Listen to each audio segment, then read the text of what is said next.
It sorted every transaction I have ever made across every wallet by hour of the day. 20 minutes with the Block Explorer export and the spreadsheet. 71% of them landed between 10 at night and 1 in the morning. Nobody chose that. It is just when the day's work is finished and the house has gone quiet. Those wallets had been kept apart on purpose. Separate funding paths, separate browser profiles, and the few had never touched the same network as the others. Every one of them was awake at the same time because I was. The clock was the one dimension I had never separated. The reason is simple enough. I had never thought of it as data. Why I am the one saying this? I run mobile proxy lines and a rack of Android phones as a business. Real SIMs on real carriers, hardware in a room that needs its own fan. A SIM runs about $10 a month. A modem loses roughly $1.50 a month across the life I get out of it. A powered hub carrying about 30 ports is $150. I keep those numbers because a line either clears its costs or it quietly does not, and nothing tells you which without the arithmetic. The clock caught my attention because I watch the other side of it for a living.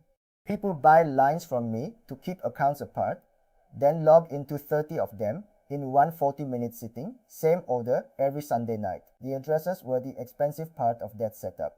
The sitting was free, and the sitting is the part that ties it back together. The column that was always there, every action on a chain carries the time it happened. It sits in the block. Nobody had to collect it, nobody had to instrument anything, and it cannot be switched off because a ledger with no order is not a ledger. So when somebody looks at the set of wallets, the time column is already there, complete, permanent, back to the first block any of those addresses touched. But this one is not about. The funding graph is its own subject. Wallets fed from one address draw a shape a dozen strangers never draw by accident, and I have gone through that separately. So are the off-chain threads, the IP you arrive on, and the exchange account that has your passport. So is the device layer, the canvas value, and the font list, and the screen size that quietly say two browsers are one machine. This is about the clock. It sits underneath all three and none of them touch it. The burst and the silence start with the tell people find hardest to accept because it is about doing nothing. Correlated activity is obvious. 6 wallets transacting inside the same 10 minutes look like 6 wallets transacting inside the same 10 minutes. Correlated inactivity is the same signal and almost nobody defends it. When those 6 wallets go quiet for 11 days and all come back on a Wednesday evening, the silence has the shape the burst had. People schedule their activity. I have never met anybody who schedules their gaps. And the gaps are where the personal detail lives. You traveled, you were ill, something at work ate a fortnight. A real calendar has holes in it that belong to one person. 20 wallets sharing the same holes are sharing the same person. The hours you are awake, the histogram is the one that got me, and it is easy to reproduce on yourself. Plot the hour of day for one wallet over a year, and you get a lumpy shape with a fat part in it. That fat part is somebody's evening. Do it for 30 wallets belonging to 30 strangers, and the fat parts land all over the dial. Because those people live in different time zones and have different jobs and different children. Do it for 30 wallets belonging to one person and you get the same evening 30 times over. You can move the peak. Producing 30 different peaks is a different problem because there is one of you and you sleep and the browser fix does nothing here. A profile can claim any time zone it likes. The block still records the moment the transaction arrived. The order, this one is a habit, and it is invisible from the inside. When you work through a list of wallets, you work through it in an order, and the order comes from something physical, the arrangement of tabs, the rows in the sheet. So wallet 4 is always about 11 minutes behind wallet 3, and wallet 9 is always last, week after week. An analyst does not need to know why. Stable relative order across a set of addresses repeated over dozens of sessions is not something independent people produce. I checked my own. It had been the same order for 4 months, and I could not have told you it existed. The gap before the first move, here is a smaller one that I think gets underrated. Money arrives in a wallet, and at some point that wallet does its first thing. The distance between those two events is a number. For a real person, that number is all over the place. Sometimes a wallet gets funded and used within a minute. Sometimes it is funded, forgotten, and touched 5 weeks later.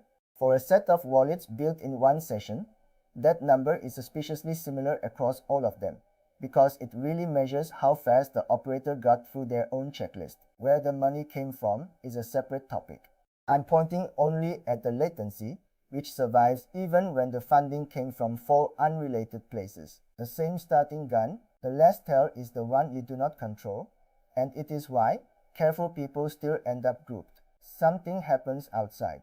A program gets announced, a claim opens, a deadline is published, a thread goes around. Everybody's wallets move in response. Yours move too, and yours move together, because one person read one announcement once and then went and did the thing on every wallet they own.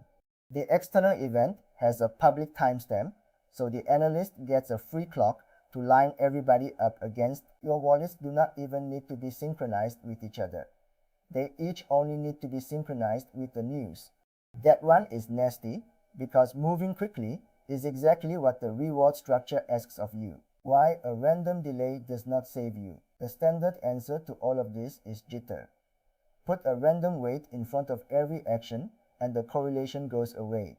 It does not go away, and the reason is worth sitting with, because it is why a lot of countermeasures fail. A random delay is a distribution, and the distribution is a fingerprint. Uniform random between 0 and 6 hours produces an even smear across the clock. No human being has ever produced an even smear across the clock. Real human timing is bursty, 5 things in 20 minutes, then 9 days of nothing, then 1 action at 4 in the morning because you woke up and remembered.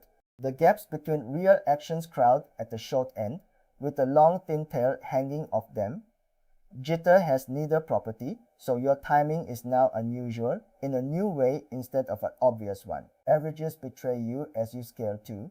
30 wallets with a random offset around one habit make that habit easier to see, because 30 samples pin a mean far better than 3 do. So the jitter buys a blurrier copy of the same shape, and the blur gets thinner the more wallets you run. Why a scheduler does not save you either. The next attempt is to hand the timing to a machine, run the wallets on a scheduler, spread across the whole day, so no sleep pattern shows up anywhere. Machines have their own signature, intervals that are too even, actions that land on the minute, sessions that never once fail to happen.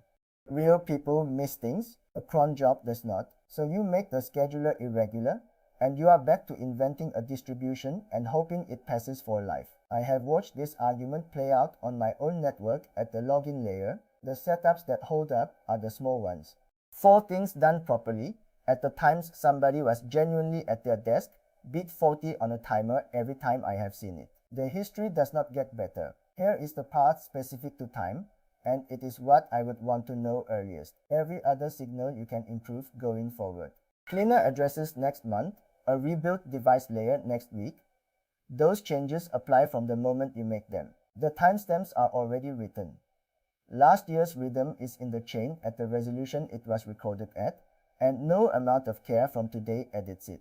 A season of batching everything into Sunday nights sits there, finished, waiting for whoever looks next year with better tools than anybody has now. The asymmetry, here is my position, and it is why I keep coming back to this signal over the fancier ones. Timing is the cheapest thing an analyst can compute, and the most expensive thing a farmer can defeat. On their side, it is one query over data they already hold. Group by address, group by hour, see what correlates. An afternoon of work, no vendor, nothing to scrape. On your side, it means genuinely acting at genuinely different times, which means either more people or more of your own life spent awake at inconvenient hours for months. That gap never closes. Addresses have a price. Fingerprints have a price. The clock does not, because the thing it measures is you, what actually works, and what it costs. The answer that holds up is unpopular. So let me give it plainly. Fewer wallets doing genuinely different things at genuinely different times for reasons that actually arrived on different days. That is expensive in the way that matters, It caps how many you can run, which caps the upside, and running more is the exact thing people are chasing when they start automating. A wallet that acted because you had a reason on a Tuesday afternoon carries no shared rhythm with anything. A wallet that acted because it was sixth in the batch carries the whole batch along with it. I cannot make that cheaper, and neither can anybody selling you a tool. Almost nobody does it because of the arithmetic, and the arithmetic points the other way in the short run. What I changed, I stopped opening everything in one sitting. That was the single biggest change, and it cost nothing except convenience. I cut the number of wallets. I am not going to give you the number.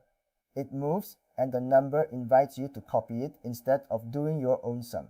I let days get missed on purpose, which felt wrong for about a month, and then stopped feeling like anything. And I stopped reacting to announcements across everything at once. If a thing is worth doing on a Wednesday, it is usually still worth doing on the Friday, and when it genuinely is not, somebody else's deadline was doing my thinking for me. The part I cannot verify, here is the limit, and it is a real one. I have never seen the inside of a filter. I do not know which column got a wallet of mine zeroed, and I never will, because the teams who describe their methods describe them afterwards and in general terms. So everything above is reasoning from the outside about what is cheap to compute and what is hard to fake. It has never been tested against a control group. I have no way to run one, and I am not going to dress it up as a result. What I can tell you is that the timestamp is in every block. It takes one query to use, and none of the countermeasures I have watched people pay for go anywhere near it. The write-ups, the cost sheets, and the tooling I actually use are all there. Everything is at airdropfarming.org. Subscribe for more on airdrop farming.